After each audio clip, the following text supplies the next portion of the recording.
We got our script made for this. Yeah, happy Mario Day. We're going to be talking about another one of our Mario fan game ideas. This time, Mario and Luigi, sons of the father.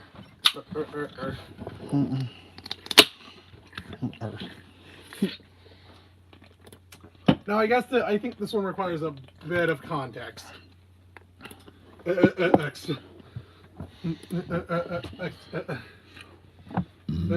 Before we start.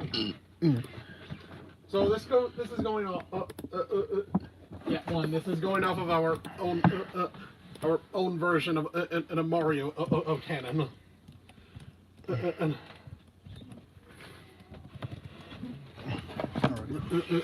Our own version of our Mario canon, which definitely differs a lot from what actual Nintendo approved in-game canon. So take it with a grain of salt. Yeah, mainly this is purely for fun.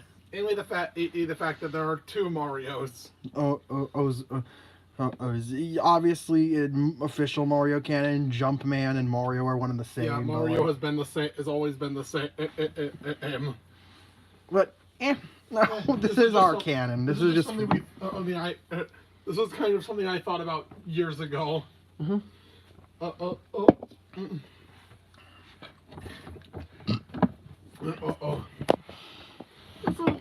I think I remember, if you do remember, our Family Ties had a kind of had a cliffhanger or ending. Yeah. Involving Mario's father.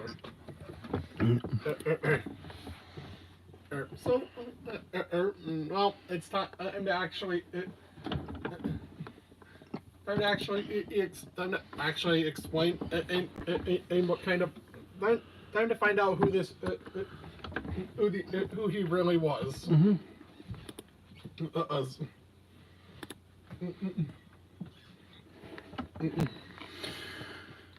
See if he was worth remembering. So we had to write this first part, we had to think really hard about this first part of the. It's quite a long script, honestly. I didn't expect the script to be this long. Yeah. And considering the actual game's pretty short. Yeah. It's more of a story piece than a full-fledged game. Yeah. And there's an entire part of the... It feels more like a DLC story to another game. Yeah. In terms of scope. Yeah. There's an entire part of the story where there's nothing involved. No actual combat or anything. And we'll get to that. This game starts with Mario in his room, looking at the hammer he inherited from his father. He contemplates the kind of person his father was, since nobody ever seems to talk about him, not even his mother. Luigi then comes in and tells Mario that he's acting unusually gloomy, and suggests that to go on a walk so that Mario could clear his head. After Mario finally tells his brother what's been bothering him, Luigi suggests they look for someone who knew their father. Since their mother had been busy recently, the two head off to DK Island to interrogate Cranky Kong. When they arrive, they make their way to Cranky's shack. Cranky then gets mad at Mario, but his ranting is interrupted by a loud bang. The rest of the Kongs have been captured by the Kremlings in their sleep. Of course, DK's banana hoard has also been stolen. Cranky Kong attempts to spring into action, but injures his back as he tries to stand up. Oops. Luigi assures Cranky that they've got everything covered, and it shouldn't be too different from going after Bowser. Yeah. The two go after the Kremlings, fighting in their way across DK Island to reach his lair. After fighting through many hordes of Kremlings, the brothers finally reach King K. Rool's throne room, where they engage in a boss fight. So this is actually where we didn't actually, since it's kind of hard to describe, to write down how on the way, write down on a fight. I write down, try and go into the specifics of this, because that would be a little, make it look kind of awkward. Or we're gonna go. We save that for the description for the video. So we're gonna go over what the fight with King K. Rool is like. Yeah, I think Since it's the first boss fight, It's not gonna be too crazy. They'll throw his crown Yeah, I'll throw his crown and with a with an air with a little symbol with a little pose telegraphing which brother he's targeting first. Though it does go through over both of them.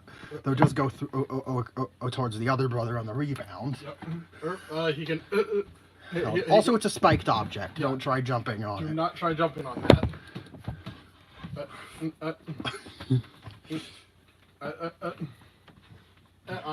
I'm pretty sure. I'm pretty sure you can just try and slam, perform a slam. And which sends a shockwave forward. I'll try with a punch. He'll go up and punch you, which is telegraphed similarly to Bowser's punches in Bowser's Inside Story. Yeah. Yeah, I think that's. And he can also pull out his blunderbuss. Us to aim and fire or a cannonball. Yep. Which can be jumped on. Yeah. On even though there's not much of a point to it. Or you can hit it back with a hammer. Yeah. Yeah. All right. There's also he could also have a falling blunderbuss attack that you can hit back with a hammer. Yep. That makes sense. Yeah. But yeah, that's pretty simple. Oh, we can also try to do a belly slam. Try to do Oh, also. He can. He can try to hit you with his belly armor. Like you could try to puff out his stomach at you. While getting close. Yeah. So you can counter him with a hammer. Yep. So yeah, after taking care, but yeah, this should. It's not that. The fight isn't too hard. So. So, after defeating him.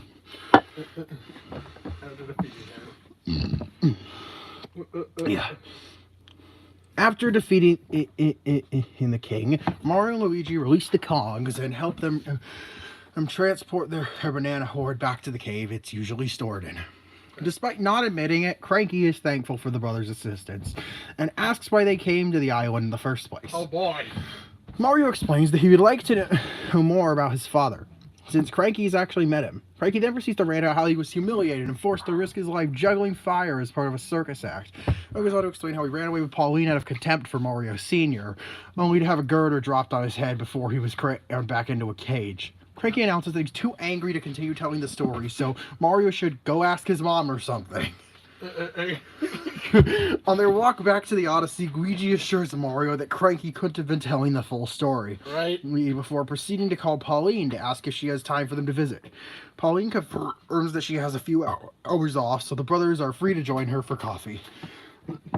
Yeah, you can't be telling the full story, right? The brothers then meet Pauline at a cafe, where she shares her opinions on her late husband. She describes him as a flawed man, though he had his own charms. He was overly confident and oftentimes petty, but he spoiled Pauline. She revealed that it was Mario Sr.'s confidence that inspired her to run for mayor a few years after his death. She also reveals that she had a period where she attempted to find a new lover after his passing, but none of those relationships worked out. She recommends they go ask Stanley about him. She gives them Stanley's address, which is also in the Metro Kingdom, and the brothers head home to grab a few gifts for their uncle. Yep. When they arrive at home, they find an ominous letter from Bowser in their mailbox. He tells them to come to his castle without elaborating further. Oh, yeah. Mario calls Toadsworth to check if there's been an attack, and he states that nothing's wrong in the Mushroom Kingdom at the moment. Thank God. Mario and Luigi cautiously make their way to Bowser's castle, believing Bowser's invitation to be a trap. They storm the castle, fighting Bowser's troops along the way as they attempt to enter the throne room. But then they're stopped by Kamek, who initiates a battle with them. Yeah, the fight is. I think it's a standard fight. It's basically what you'd expect from a Kamek fight. He flies around his broomstick. He can clone himself like in Partners in Time. I'm fire magic at you. He could also summon minions. Yeah. Yeah. Yep. They take care of the evil Koopa wizard. Without much struggle. Oh. After Kamek is defeated, he clings to Luigi's leg in an attempt to stop the brothers from entering the throne room. Oh boy. Upon entering, they're greeted by Bowser, who complains that they took forever to show up. Oh boy. Kamek is confused and excitedly asks if this is one of Bowser's genius schemes. He dismisses Kamek's idea before... Okay, please don't talk over me. He dismisses Kamek's idea before informing everyone that he needed a babysitter for Junior because his brother invited him to a casino and Junior can't come with him. Kamek asks why he wasn't chosen as a babysitter before Junior enters the room and exclaims that Kamek is a boring babysitter and that hanging out with Mario and Luigi would be much more exciting. Mario then tells Bowser that he was about to go visit his uncle, and Bowser insists that they bring Junior with them. The brothers reluctantly agree to bring the prince with them to visit Stanley. Yeah, Bowser called them over to babysit. So this is time for the part I was mentioning. Time for the part I just already mentioned a bit a while ago. After making their way to Stanley's apartment, the unlikely trio knock on his door to greet him. Stanley interrogates them before Mario explains that they're his nephews. Stanley invites his apparently 3 nephews because he doesn't question the fact that Bowser Jr. is apparently his nephew inside and asks if they can help him and do some chores. Mario, unable to say no to an old man in need, agrees to do Stanley's chores for him. Yep. Stanley hands them a massive list detailing everything that he needs done. His first errand is to buy groceries at Dandy Mart. The trio head to the store, and Bowser Jr. complains that this is a very disappointing day out. Luigi gets the idea to make a game out of it, where each of the brothers grab a cart and attempt to grab their half of the groceries faster. Yep, Super Mario grocery shopping. Now. I wrote down what I wrote down a list up. I wrote down Stanley's shopping list. Yeah. All right, now Stanley's shopping list. At first, it sounds pretty standard. All right, eggs, milk, butter, 50 cans of worms, flour, oil, sprinkles, strawberry frosting, a Wiggler plushie, and 5 gallons of pineapple juice. Okay then. That sounds a little weird. That's Super Mario grocery shopping. Funny thing is another Mario project Alex had, and actually starts with grocery shopping. Yeah, but that's unfinished. It's been on hiatus for indefinitely. Anyways, after me, okay. Shopping. Hey, Mario decides to count out 50 cans of worms, while Luigi and Junior run around and collect everything else. They finish gathering the groceries. Junior announces that he and Luigi had one, and Mario doesn't argue with them about that. Yeah, no, of course they did. Yes, so they all head to the cashier to check out. Mario tells the cashier, Eleanor Wisterfum, that she needs to return Stanley's Piranha Creeper trading card. She hands over the card, and then Mario asks to speak to the manager on Stanley's behalf. The manager, Arnold Bessenheimer, comes out to speak with Mario, who informs him that he apparently owes Stanley 5,000 coins. He hands over the money without explaining what it's for before telling them to leave without another word. Okay, then. He heads... Okay, yeah. The next errand was to feed the 2 orphans behind the Dandy Mart. The trio head behind in the store to meet Jack and Jill Tails, who they share some of their spare mushrooms with. Luigi asks if they're doing all right, to which they say yes. The trio head back to the apartment building where Stanley lives, as the remaining chores all take place out there. This is where they get weird. The first of these chores is to wash Stanley's car, Jeeper, which doesn't need further elaboration. Yep. The next chore is to wash Stanley's cat, Reaper, which does need further elaboration. Reaper, to put it lightly, is not a very well-behaved cat. He had to be chased and held down in order to be cleaned, since he has motor issues and can't clean himself fully. Yeah. The next chore was to water Stanley's cactus, Leaper. Not much to say about that. Yeah. The next chore is to play with Reaper. Here, Reaper play fights with Bowser Jr. The next chore is to eat his bathroom, which is also pretty uneventful. Next chore is to make his dinner and eat it with him. Oh boy, what's his dinner? No. For dinner, he wants them to prepare an eggy worm stew with pineapple juice. All 4 of them eat the soup, and surprisingly, Junior likes it.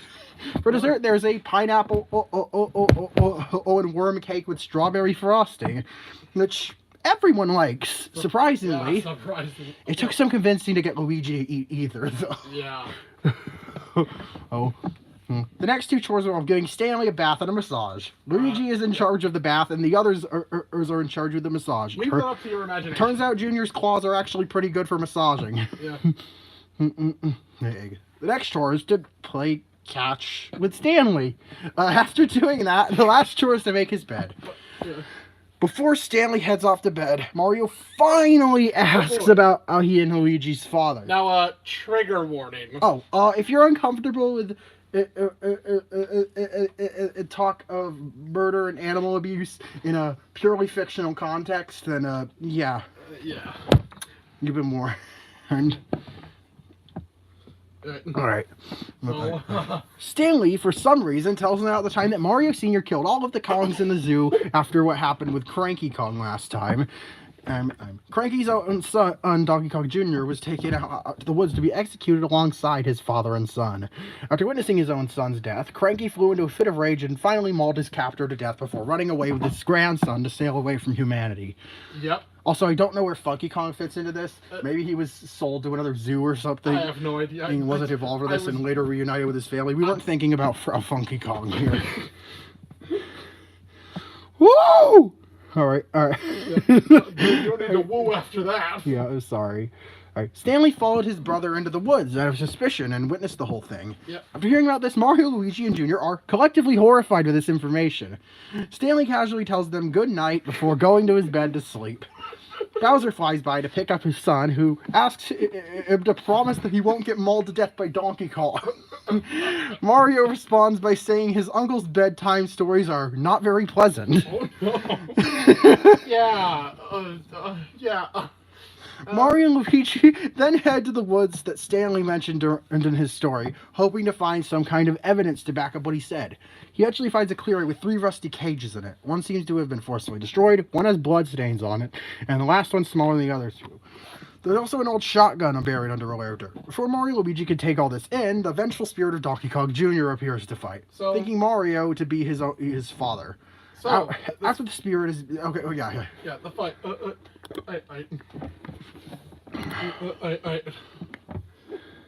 Yep, the fight I with Donkey Kong Jr.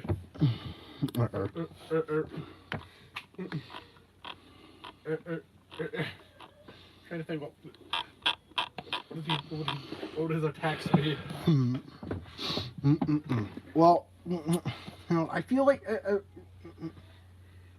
he has the symbol gaming. Yes. Okay, Donkey Kong Jr. That's a tricky one. Okay, math? Math! Maybe there's an attack where he... I'm trying to think of a way that doesn't make this sound absolutely insane and stupid. Like maybe he stacks some bananas on his hand and has a number appear above of each of them, and actually target it's the brother or with more bananas, or who's adjacent to the hand with more bananas in it. Math. He could he also just has a charging attack. Yeah. I can swing his ball and chain. There you go. Chain. Yeah.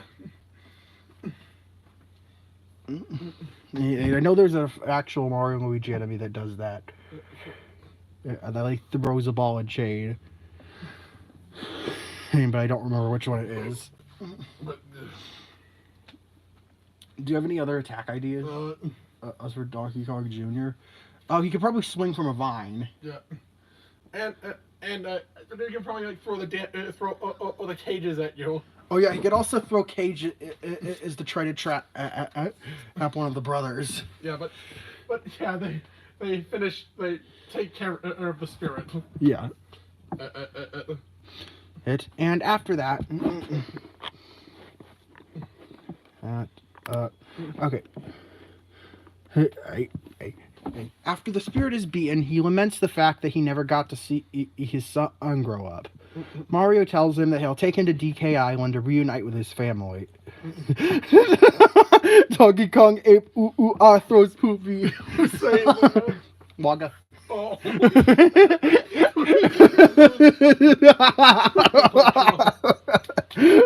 Maybe mud. Oh no. When his spirit is beaten, he laments the fact that he never got to see his son grow up. Mario tells him that he'll take him to DK Island to reunite with his family as forgiveness, as a sort of to make up for his father being awful. Yeah, and unfortunately, all three of them have said I think haven't made any of this up. Yeah. Upon returning to the island, it seems that none of the Kongs are there. Mario concludes that this must be the work of King K. Rool once again, so the trio set out for his lair. Donkey Kong Jr. helps them fight off the stronger Kremling army before the three have a grand showdown with King K. Rool. He's got all the attacks from before, but stronger and faster. And I think he can also fly. He can also fly. He can also use his propeller pack. I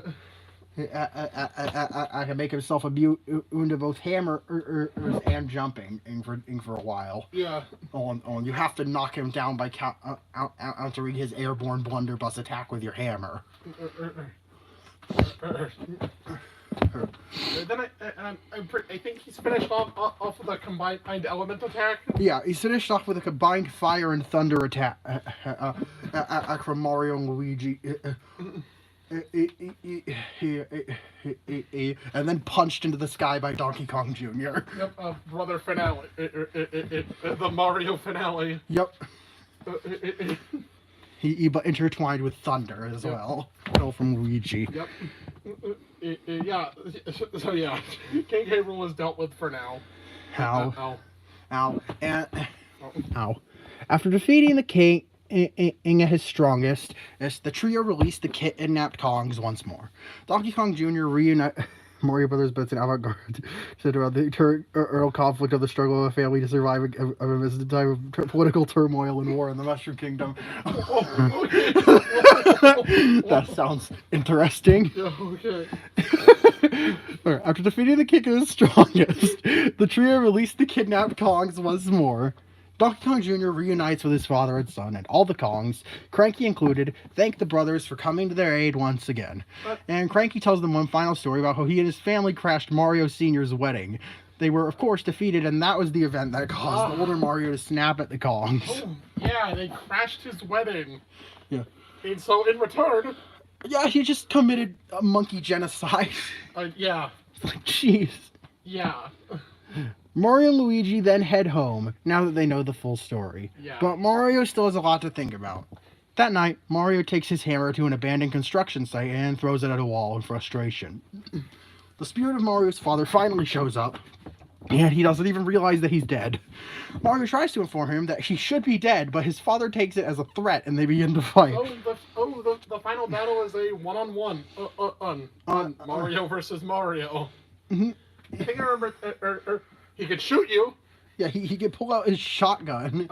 Use his own hammer. I think I remember he decides to mess around and have you simulate what he went through. Yeah. If I remember correctly. What do you mean by that? The times as Donkey Kong always attacked him. Oh, he could start in a mirage of Donkey Kong? Yeah. Or something like that. Yeah. But yeah, with yeah. Mario, the accident happened 7 years ago. You have to let me go.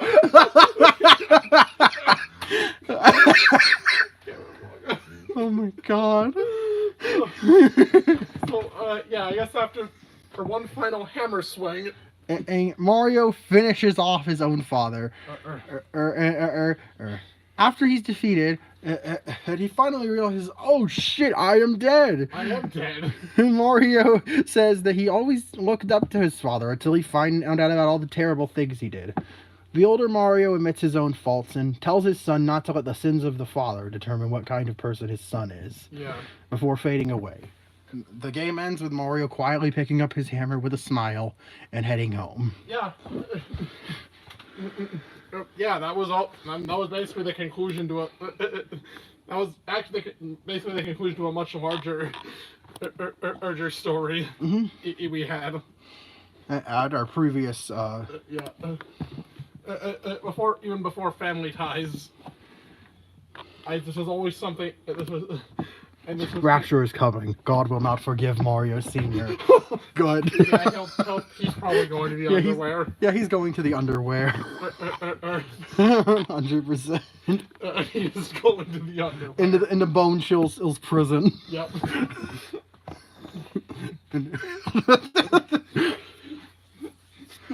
But yeah, that was. Sure, was that really dark? Yeah, and that's absolutely nothing like anything Nintendo would ever make. But like, but this is that's one of the part of why it was so fun to come up with this story. Yeah, also just fucking Stanley as a fucking senile old man. And yep, he does not tell his bedtime stories are not very pleasant. Bowser called the brothers over to come to his castle to babysit. Yeah. Yeah, this was a lot of fun. And honestly, I loved both of our Mario stories we came up with, and we hope to do more in the future. Well, I guess there is one more video planned for this month on Mario Geddon, as people call it. And that will be us discussing the first Mario and Sonic crossover we came up with. The universes collide. Yeah. Yeah, sorry, Worlds Collide was taken already. So we hope y'all are looking forward to that one in 3 weeks. But until then, I'm Nozren. And I'm Emery. And bonjour, my wonderful viewers. See you in the next video. And happy Mario Day.